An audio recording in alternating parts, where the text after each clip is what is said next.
Today on the show, weird gaming facts, Risen 2 early review, and an indie game pick of the week. Hey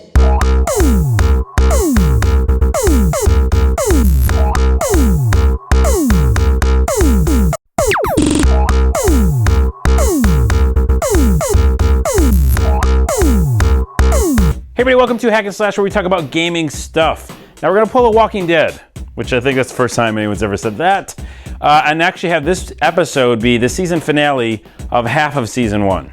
Is that confusing? Basically, we're gonna end the season partially, and then we're gonna do an Indiegogo campaign and get you involved, and then we're gonna wrap up season 1, and then hopefully season 2. So basically just come back next Thursday at this YouTube channel, and instead of this video, an episode, you'll see the Indiegogo video, and then you can help make some magic happen. You can be part of it. The magic happening. You're part magic. You're the magic, and I'm making it happen. Also, you can check out carlosrodella.com because there's more information there. We start the show with a couple gaming facts that might make you go, what? It's probably the worst face. Test tubes in StarCraft 2 contain baby Metroids. That's a thing. You might think that Skyrim has a huge map, and it does, but the winner of the biggest map goes to another Elder Scrolls game, Daggerfall. It's 62,394 square miles. That's 4,000 times larger than the Skyrim map. In Pokemon Gold, Silver, or Crystal, having no Pokemon in a battle will instantly result in a win. You shouldn't be able to battle then. You should be like disqualified. I'm sorry, sir, he's shown up to the match and he has no Pokemon. Disqualify him. You're out! You're out! You're out! And lastly, in Witcher 2, you can find Altair lying face down in a pool of his own blood near a haystack. That was one haystack jump that did not go well. All right, this just came out a few days ago. If you're watching this on Thursday, let's look at Risen 2 early review.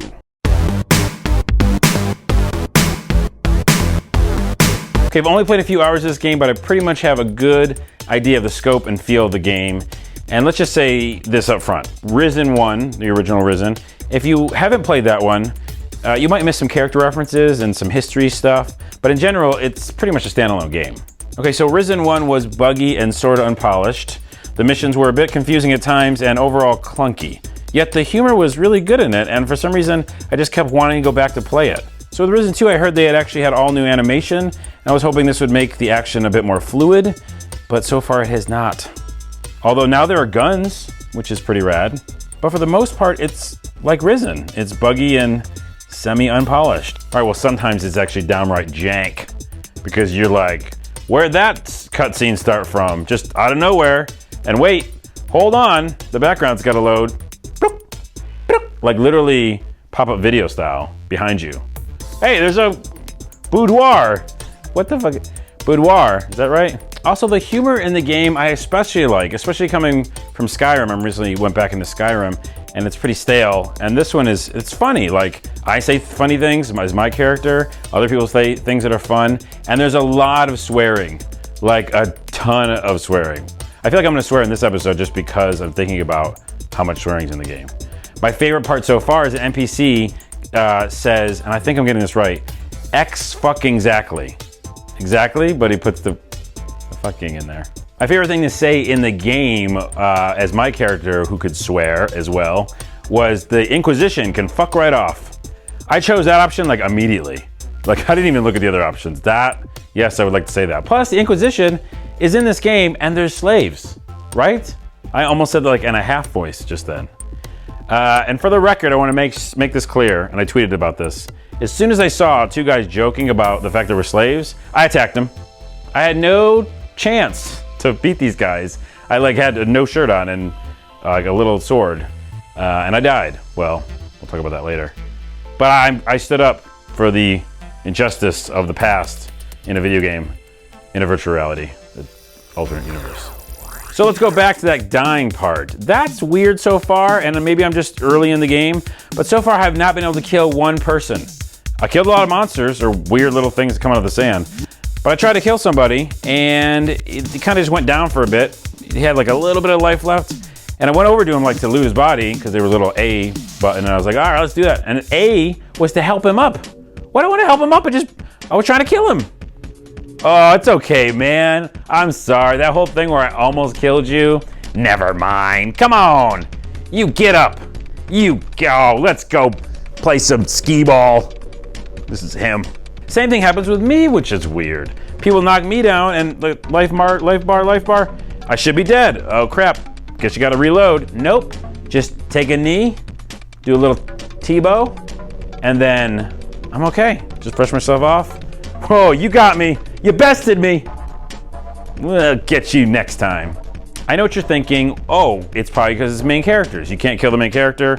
You know, they can't kill me right now because some sort of like plot line or something. But the guy I attacked in the beginning, he just had the word guard over his head. He's just a guard. He's not like Simon or Castaneda or what those weird names are. It's like just guard. I should be able to kill a guard. So what's my final thoughts on the preview? Well, I'll tell you this much. It's basically Risen 1.5. It's kind of better at times. It's got pirates, which makes it better. It's got, you can command your own ship, which is cool. It's got guns. Those are neat, although they're kind of weird. And also has slavery. So that's in there. So in general, it's kind of better and it's kind of weirder. Oh, and side note, my vision is 2020 and some of those menus are ridiculous. I mean, seriously, make the characters just a little bigger. Just help me out, a little bigger. I was like, I think I just got some armor. What kind is it? Here's an indie game you should check out. It's called Wiki-based RPG. So it's an experimental text-based game built exclusively for multiplayer usage and using Wikipedia. Think Sleep for Death, but without as many graphics.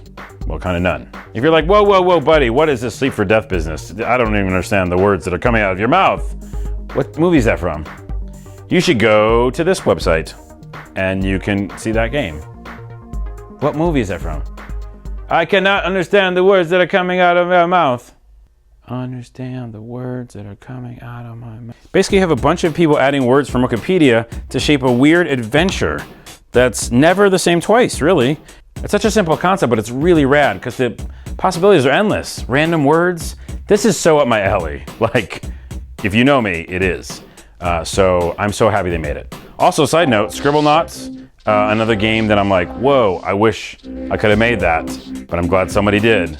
This is one of those. This is one of those. So check out Wiki-based RPG. On a related note, I'm making a video game. What? That happened. He didn't believe me.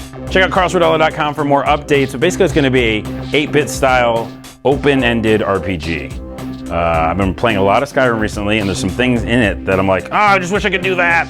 Well, I'm gonna try to put that in this 8-bit RPG. Whew, try, be the keyword. And with that, here is your bonus item. It's Mr. Arcade. And Miss Arcade. Miss Arcade. Wow. And so that's Miss Pac-Man. Into the tunnel. That couple's in love. Yeah, with Miss Pac-Man. Let's let him take it home.